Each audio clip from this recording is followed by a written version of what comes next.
வணக்கம் மக்களே. நாட்டின் 14வது பிரதமர் திரு டாக்டர் மன்மோகன் சிங் வந்து நேற்றுக்கு நைட்டு இறந்துட்டாங்கிற செய்தியை காலைல செய்தித்தாளில் பார்த்தேன். மிகுந்த வருத்தமாக இருந்துச்சு.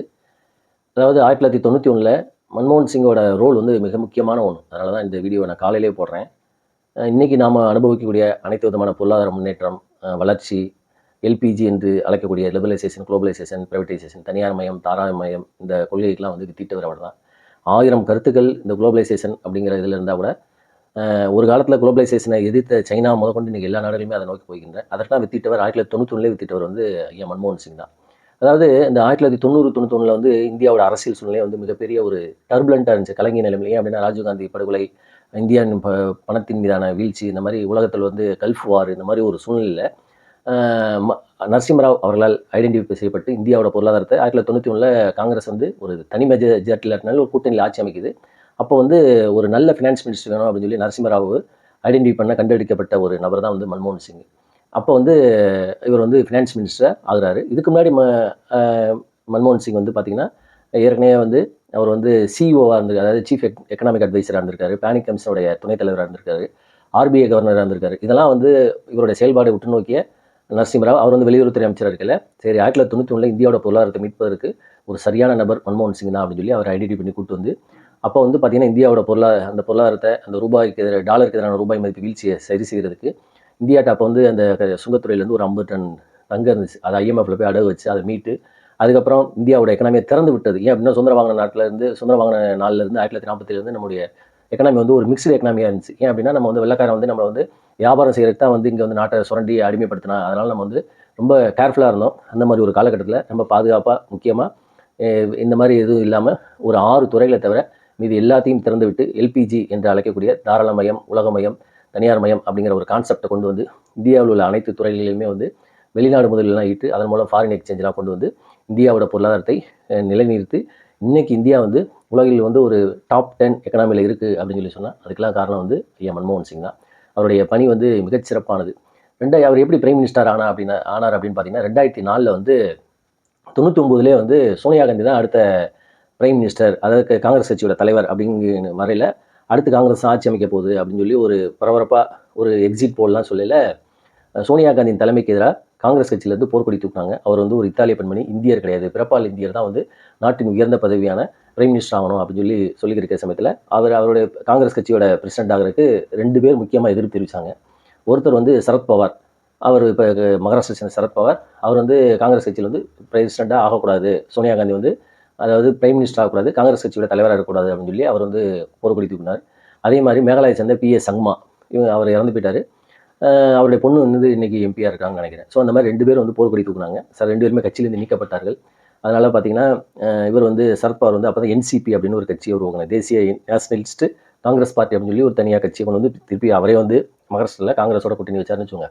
அந்த மாதிரி ஒரு காலகட்டத்தில் அதே மாதிரி சங்கமாவை தனி கட்சி தோங்கினார்னு வச்சுக்கோங்க. அப்போ வந்து 2004 லோக்சபா எலெக்ஷன் வருது. வாஜ்பாய் அவர்கள் வந்து முன்னாடியே தேர்தலை நடத்துகிறாரு, அதாவது ஆட்சியை கழிச்சிட்டு அவங்களுக்கு 2006 வரைக்குமே இருந்துச்சு. ஆனால் என்ன செய்கிறாங்க அப்படின்னா தேர்தலை கழிச்சிட்டு லோக்சபா கழிச்சிட்டு முன்கூட்டியே தேர்தல் வைக்கிறாங்க. அப்போ ஒரு பெரிய இஷ்யூ வருது. இப்போ ஏற்கனவே வந்து இவங்க 2 பேரும், அதாவது சரத்பவாரும் சங்மாவும் தான் வந்து சோனியா காந்தி வந்து பிரைம் மினிஸ்டர் ஆகக்கூடாது அப்படிங்கிற சமயத்தில் சோனியா காந்தி என்ன சொன்னாங்க அப்படின்னா, ஜெயிச்சதுக்கப்புறம் நாங்கள் அந்த வெற்றி பெற்ற எம்பிகள் முடிவு பண்ணுவாங்க யார் பிரைம் மினிஸ்டர் ஆகணும் அப்படின்னு சொல்லி சொல்லிடுறாங்க. அப்போ வந்து பார்த்திங்கன்னா UPI 1, அதாவது ஐக்கிய முற்போக்கு கூட்டணி 1, UPI 1 வந்து ஆட்சியில் அமைகிறது. அதே மாதிரி காங்கிரஸ் வந்து ஒரு அறுதி பெரும்பான்மையோட, அதாவது கூட்டணி இதோட ஜெயிக்குதுன்னு வச்சுக்கோங்களேன், கூட்டணி கட்சிகள் தவிர ஜெயிக்குது. அப்போ யார் பிரைம் மினிஸ்டர் அப்படின்னு சொல்லல சோனியா காந்தியை பிரைம் மினிஸ்டர் ஆக்கிடலாம் அப்படின்னு சொல்லி எல்லா எம்பிகளும் சொல்கிறாங்க. அப்போ இந்தியாவோட ஜனாதிபதியாக இருந்த அப்துல் கலாம் ஐயா அவர்கள் வந்து இல்லை அதெல்லாம் வந்து ஏற்கனவே எதிர்ப்புலாம் வந்துருச்சு, அதெல்லாம் நீங்கள் மாற்றி கன்சிடர் பண்ணுங்கள் அப்படின்னு சொல்லி சொன்னதுனால அப்போ தான் வந்து சோனியா காந்தி வந்து முடிவு பண்ணுறாங்க, சரி எல்லோராலும் ஏற்றுக்கொள்ளக்கூடிய ஒரு நபராக இருக்கணும், அதே மாதிரி நேர்மையாக இருக்கணும், நமக்கு விசுவாசமாக இருக்கணும் அப்படின்னு சொல்லி ஒருத்தர் தேர்ந்தெடுக்கிறாங்க. அவர் தான் வந்து டாக்டர் மன்மோகன் சிங். உண்மையாகவே வந்து மன்மோகன் சிங் வந்து ஒரு நேர்மையாக இருந்தவர், எளிமையாக இருந்தவர். இது வரைக்கும் கிட்டத்தட்ட ஒரு 40-50 வருஷம் வந்து அரசியல் வாழ்வு இருந்திருக்காரு. அவர் மீது எந்த விதமான குற்றச்சாட்டு, ஊழல் வழக்குகள் எதுவுமே வந்து நிரூபிக்கப்படலை. அதாவது ஊழல் பண்ணதில்லை, ஆனால் எதுவுமே சொல்லுவாங்க புகார்கள், ஆனால் வந்து எந்த விதமான வழக்கு நீதிமன்றத்திலுமே எதுவுமே கிடையாதுன்னு வச்சுக்கோங்களேன். அந்த மாதிரி அதுபோக காங்கிரஸ் வந்து ஏன் அவர் வந்து தேர்ந்தெடுச்சுங்கிறதுக்கு இன்னொரு காரணமும் இருக்குது. ஏற்கனவே வந்து 1984 ப்ளூ ஸ்டார் ஆப்ரேஷனில் வந்து இந்த பொற்கோயில் இதில் சீக்கியர்கள் வந்து காங்கிரஸ் அந்த உள்ளே புகுந்து அடித்தது இந்திரா காந்தி சமயத்தில். அது தொடர்ந்து இந்திரா காந்தி படுகொலை செய்யப்பட்டது. அதனால் டெல்லியில் வந்து ஏற்பட்ட கலவரத்தில் வந்து ஏகப்பட்ட 1 லட்சத்துக்கும் மேற்பட்ட சீக்கியர்கள் கொல்லப்பட்டது. இதுக்கு வந்து காங்கிரஸ் மீது ஒரு மிகப்பெரிய ஒரு வடு இருந்துச்சு. சரி இதை சரி செய்யறதுக்கு என்ன செய்யலாம் அப்படின்னு சொல்லி முடிவு பண்ணி தான் வந்து இவங்க வந்து என்ன செய்கிறாங்கன்னா, சோனியா காந்தி வந்து மன்மோகன் சிங் வந்து பிரைம் மினிஸ்டர் ஆகுறாங்க. அப்போ வந்து இது வந்து அவங்களுக்கு வந்து ஒரு சாஃப்டாக இருக்கும் அப்படிங்கிறக்காக, அதை சாந்தப்படுத்துறதுக்காக இருக்கும் அப்படின்னு சொல்லி தான் வந்து மன்மோகன் சிங் வந்து பிரைம் மினிஸ்டர் ஆகுறாங்க. ஸோ அந்த மாதிரி தான் மன்மோகன் சிங் பிரைம் மினிஸ்டர் ஆனார். அவருடைய டென்யூரில் நிறைய அரசியலில் குழப்பங்கள்லாம் ஏற்பட்டுச்சுன்னா கூட இந்த அதாவது அணு ஆயுத ஒப்பந்தம், அமெரிக்காவோட அணு ஆயுத ஒப்பந்தம் 1, 2, 3 பிளான் அப்படின்னு சொல்லிலாம் சொல்லுவாங்க. அதாவது ஐக்கிய நாட்டு சபையோட அந்த அட்டாமிக் எனர்ஜி கமிஷன் வந்து இந்தியாவோட இதில் வந்து விசிட் பண்ணணும் அப்படிங்கிறலாம் வந்து அந்த 1, 2, 3 அக்ரிமெண்ட் இருந்துச்சு. அதுக்கெல்லாம் வந்து காங்கிரஸ்லாம் எதிர்ப்பு தெரிவித்தாங்க, இது கம்யூனிஸ்ட்லாம் எதிர்ப்பு தெரிவித்தாங்க. இந்த மாதிரி பல பிரச்சனைகள் வந்தாலும் அவர் வந்து யூபிஐ 1 நல்லா சிறப்பாக செயல்படுத்தினார். யூபிஐ 2வுமே வந்து அதாவது ஐக்கிய முக்கூட்டத்தின் 2வது இதையுமே வந்து நடத்தினார். ஆனால் அவர் மீது வைக்கப்பட்ட ஒரு மிகப்பெரிய குறைபாடு, இவருடைய பிரைம் மினிஸ்டர் டைமில் தான் வந்து இலங்கையில் 2009 வந்து ஈழத்தில் வந்து அப்பாவி தமிழர்கள் கொல்லப்பட்டாங்க. அப்போ இவர் வந்து எதையுமே பேசாமல் கட்சி தலைமை கட்டுப்பட்டு அமைதியாக இருந்தார். இருந்தாலும் தமிழர்களுக்கு எதிராக காங்கிரஸ் வந்து செய்த சதி, அப்போ வந்து இவர் தான் தலைமை தாங்கினார் அப்படிங்கிற ஒரு வடு இவர் மீது இருக்கத்தான் செய்து. இவர் எதுவுமே பேசவே இல்லை, அமைதி காத்தார். அப்படின்னா காங்கிரஸ் தலைமை சோனியா காந்தி தலைமையில் காங்கிரஸ் கட்சி செயல்பட்டு இருந்துச்சு. அப்போ இவர் தான் பிரைம் மினிஸ்டர் அப்படிங்கிறனால இவர் மௌனம் காத்தார். அந்த மாதிரி இது ஒன்று தான் ஒழிய மற்றபடி ஒரு நல்ல ஒரு தலைவர், ஏபிள் ஒரு பிரைம் மினிஸ்டர் இருந்திருக்காரு. அதே மாதிரி பார்த்தீங்கன்னா பொருளாதாரத்தில் இவர் வந்து ஆக்ஸ்போர்ட் யூனிவர்சிட்டிலேருந்து கேம்பிரிட்ஜ் போன்ற பல்கலைக்கழகத்தெல்லாம் படிச்சிருக்காரு. இவர் வந்து ஆர்பிஐயோட கவர்னராக இருக்கையிலே சிறப்பாக செயல்பட்டார்.